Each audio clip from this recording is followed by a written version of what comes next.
Bonjour à toutes et à tous. Exceptionnellement, je fais une petite, toute très courte vidéo de ma voiture parce que j'ai un petit peu de temps libre avant de retourner au travail. Simplement pour vous encourager, je vous en prie, à ne pas avoir peur, à arrêter de paniquer devant ce coronavirus. Il n'est pas mortel à 100%, on le sait déjà. Le taux de létalité, effectivement, est compris entre 3 et 5%, mais on est bien loin d'une mortalité, j'allais dire, totale et radicale que beaucoup se mettent dans la tête. Non, il n'est pas mortel à 100%. Il y a différents moyens de s'en prémunir, effectivement. On a des moyens physiques, des moyens matériels de s'en prémunir. Vous les connaissez certainement déjà, et beaucoup on en parle d'ailleurs sur les réseaux sociaux.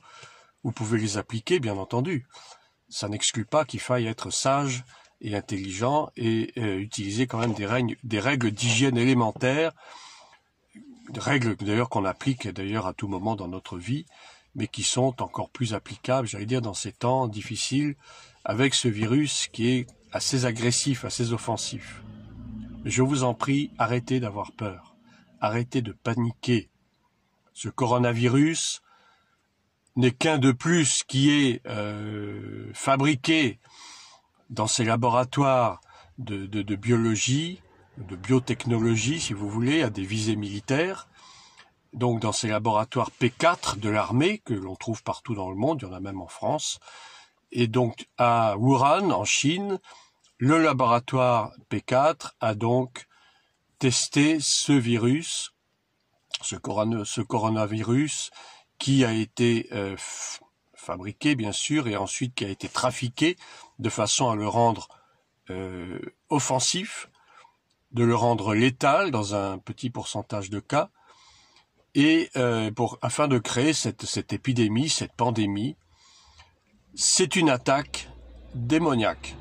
Spirituellement, c'est une attaque démoniaque que le Seigneur a voulu simplement pour forcer le monde, forcer les gens à croire en lui, à croire qu'il est le seul sauveur de l'humanité.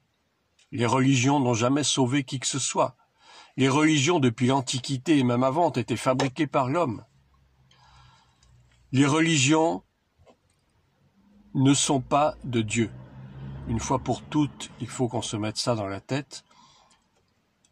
Tout ce qui peut nous sauver, et la seule chose qui puisse nous sauver, c'est de mettre notre foi entière, pleine et exclusive dans le Seigneur Jésus, venu en chair dans le monde, Fils de Dieu, pour expier à la croix de Golgotha nos péchés et nos malédictions. Il a pris sur lui nos malédictions et nos maladies, comme le dit Ésaïe, le prophète Ésaïe. Il est le seul recours, il est notre seule sauvegarde, il est notre seul remède, entre guillemets, contre toute attaque démoniaque et particulièrement contre toute maladie.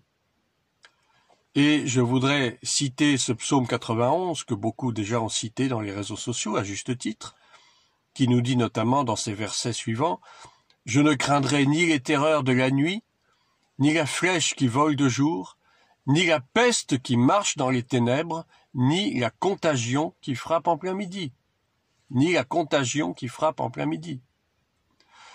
Faisons nôtre ce psaume, n'hésitons pas à le réciter matin, midi et soir comme un médicament.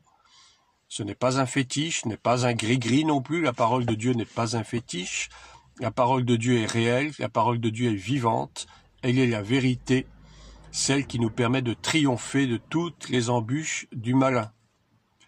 Et je voudrais m'adresser à ceux qui regardent ces vidéos et qui ne sont pas croyants, qui ne sont pas chrétiens. Il est le temps pour vous de fléchir les genoux devant Dieu, de reconnaître que vous avez vécu sans lui pendant des années, voire des décennies, qu'il est temps maintenant de se tourner vers Jésus-Christ, le seul Sauveur et Seigneur, le seul qui soit mort et ressuscité. Personne d'autre que lui n'est mort et ressuscité. Beaucoup sont morts, mais tous ne sont pas ressuscités, à part lui. Il est le seul. Mettez votre foi en lui, acceptez-le comme votre Seigneur et Sauveur, Il est grand temps maintenant de nous tourner vers celui qui peut nous sauver de la déroute, qui peut nous sauver des catastrophes à venir.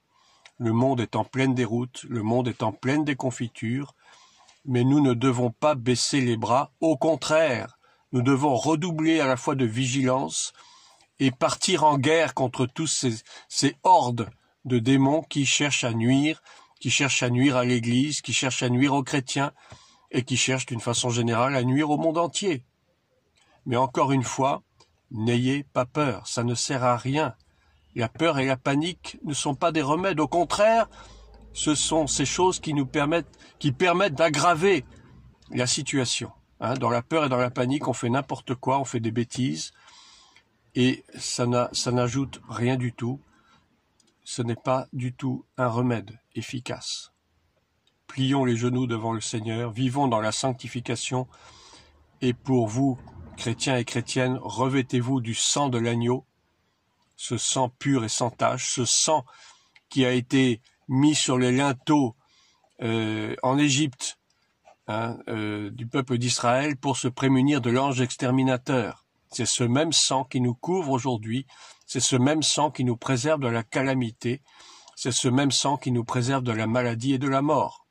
Alors, faisons usage de ce sang avec foi, et vous verrez que personne ne sera touché.